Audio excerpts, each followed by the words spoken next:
Hi ഒരുവൻ, നമ്മൾ ഇന്ന് പനീർ ബട്ടർ മസാലയാണ് തയ്യാറാക്കുന്നത്. അതിനാവശ്യമായിട്ടുള്ള ഇൻഗ്രീഡിയൻസ് നോക്കാം. പനീർ 250 ഗ്രാം ചെറിയ ക്യൂബ്സ് ആയിട്ട് കട്ട് ചെയ്തെടുത്തത്. തക്കാളി 3 വലുത് വെള്ളം ചേർക്കാതെ നന്നായിട്ട് അരച്ചെടുത്തത്. ഇത് ഞാൻ ചൂടുവെള്ളത്തിലൊന്നും ഇട്ടിട്ടല്ല അരച്ചെടുത്തിരിക്കുന്നത്. വെറുതെ തക്കാളി വെള്ളം ചേർക്കാതെ നല്ലപോലെ അരച്ചെടുക്കാം. സവോള 2 വലുത് നന്നായിട്ട് അരച്ചെടുത്തത്, വെള്ളം ചേർക്കാതെ അരച്ചെടുത്തത് 2 വലുത്. ഇഞ്ചി വെളുത്തുള്ളി അരച്ചത് 1 ടേബിൾ സ്പൂൺ. ഒരു ചെറിയ കഷ്ണം ഇഞ്ചി, അതിനോടൊപ്പം ഒരു 3 അല്ലി വെളുത്തുള്ളി അരച്ചെടുത്തതാണ്. 2 പച്ചമുളക്, 1/4 ടീസ്പൂൺ മഞ്ഞൾപ്പൊടി, 1 ടീസ്പൂൺ മുളക് പൊടി, 1 ടീസ്പൂൺ മല്ലിപ്പൊടി, 1/2 ടീസ്പൂൺ ജീരകം വറുത്ത് പൊടിച്ചത്. ഈ ജീരകത്തിൻ്റെ അളവ് നമ്മുടെ ഇഷ്ടത്തിനനുസരിച്ച് അഡ്ജസ്റ്റ് ചെയ്യുക. ഫ്ലേവർ കുറച്ച് മതി എന്നുണ്ടെങ്കിൽ ഒരു 1/4 ടീസ്പൂൺ ചേർത്താൽ മതിയാവും. ഇതിപ്പോൾ ഞാനൊരു 1/2 ടീസ്പൂൺ ജീരകം വറുത്ത് പൊടിച്ച് വെച്ചിരിക്കുന്നതാണ്. പിന്നെ 1/2 ടീസ്പൂൺ ഗരം മസാല, 1/2 ടീസ്പൂൺ കസൂരി മേത്തി. കസൂരി മേത്തിയുടെയും അളവ് നമ്മുടെ ഇഷ്ടത്തിനനുസരിച്ച് അഡ്ജസ്റ്റ് ചെയ്യുക. 2 ടേബിൾ സ്പൂൺ ബട്ടർ, കാഷ്യൂനട്ടും പാലും കൂടി അരച്ചെടുത്തത്. നമ്മൾ ഈ പനീർ മസാലയിലേക്ക് ഹെവി ക്രീം ചേർത്തിട്ടല്ല തയ്യാറാക്കുന്നത്. സാധാരണ paneer butter masala heavy cream ഉപയോഗിക്കും. അതിന് പകരമായിട്ടാണ് നമ്മൾ ഈ കാഷ്യൂനട്ടും മിൽക്കും കൂടി അരച്ചെടുത്തിരിക്കുന്നത്. അതായത് ഒരു 4-5 കാഷ്യൂനട്ട് ഒരു 3-4 ടേബിൾ സ്പൂൺ പാലിൽ ചേർത്ത് നന്നായിട്ടൊന്ന് അരച്ചെടുക്കുക. ആവശ്യത്തിന് മല്ലിയില ചെറുതായിട്ട് ചോപ്പ് ചെയ്തത്, ഉപ്പ്, എണ്ണ.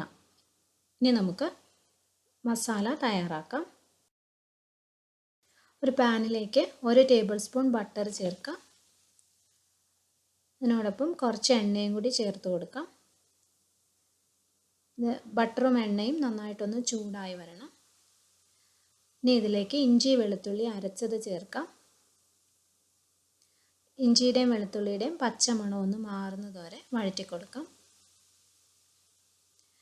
ഇതിലേക്ക് സവോള അരച്ചു വെച്ചത് ചേർക്കാം. ഈ സവോള നന്നായിട്ടൊന്ന് വഴറ്റി കൊടുക്കുക. ആ സവോളയിലുള്ള വെള്ളം എല്ലാം നന്നായിട്ട് വറ്റി അതിൻ്റെ നിറം ഒരു ചെറിയ ബ്രൗൺ നിറം ആവുന്നത് വരെ വഴറ്റി കൊടുക്കാം.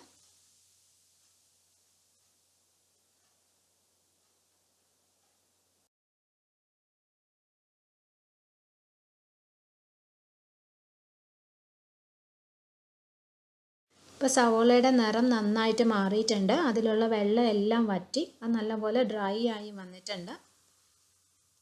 ഇതിലേക്ക് അരച്ചു വെച്ചിരിക്കുന്ന തക്കാളി ചേർക്കാം. നമ്മൾ സവോള വഴറ്റിയ പോലെ തന്നെ തക്കാളിയും വഴറ്റിയെടുക്കുക. അതായത് വെള്ളം എല്ലാം വറ്റി ഒന്ന് ഡ്രൈ ആയി വരുന്നത് വരെ വഴറ്റി കൊടുക്കുക.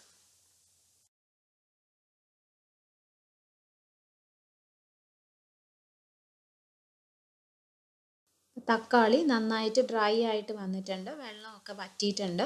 ഇനി ഇതിലേക്ക് പൊടികൾ ചേർക്കാം. മഞ്ഞൾപ്പൊടി, മുളക് പൊടി, മല്ലിപ്പൊടി, ജീരകം പൊടിച്ചത് അത്രയും ചേർത്ത് കൊടുക്കുക. നന്നായിട്ടൊന്ന് ഇളക്കിയെടുക്കുക. പൊടികളുടെ പച്ചമണം ഒന്ന് മാറണം. ഇനി ഇതിലേക്ക് ആവശ്യത്തിന് ഉപ്പ് ചേർക്കുക.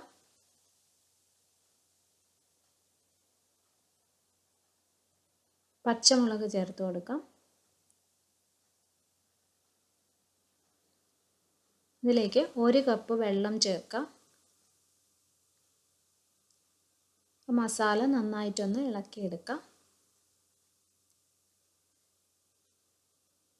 ഇത് ഹൈ ഫ്ലെയിമിൽ ഒന്ന് തിളയ്ക്കണം. അതിനുശേഷം നമുക്ക് ഗരം മസാലയും കസൂരി മേത്തിയും ചേർക്കാം. ഇപ്പോൾ ഈ ഗ്രേവി ഒന്ന് തിളച്ചിട്ടുണ്ട്.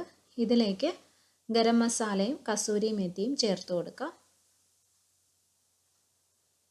നന്നായിട്ട് മിക്സ് ചെയ്യുക.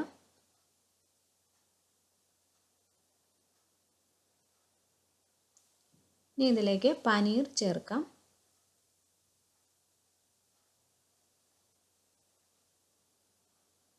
ഗ്രേവി ചേർത്ത് നന്നായിട്ട് ഇളക്കിയെടുക്കുക.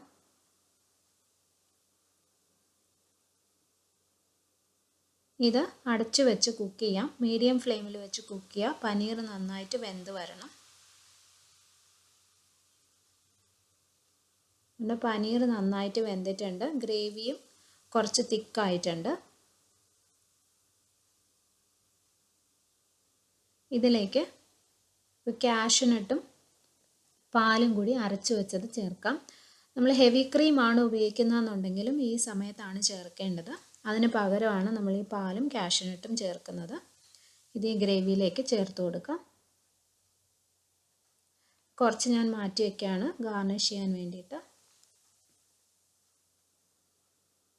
ബാക്കിയിരിക്കുന്ന 1 ടേബിൾ സ്പൂൺ ബട്ടറും കൂടി ചേർത്ത് കൊടുക്കാം.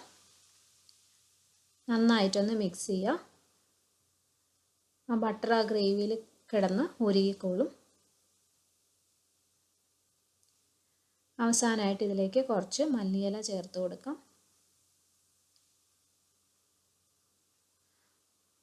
നന്നായിട്ടൊന്ന് ഇളക്കിയെടുക്കാം.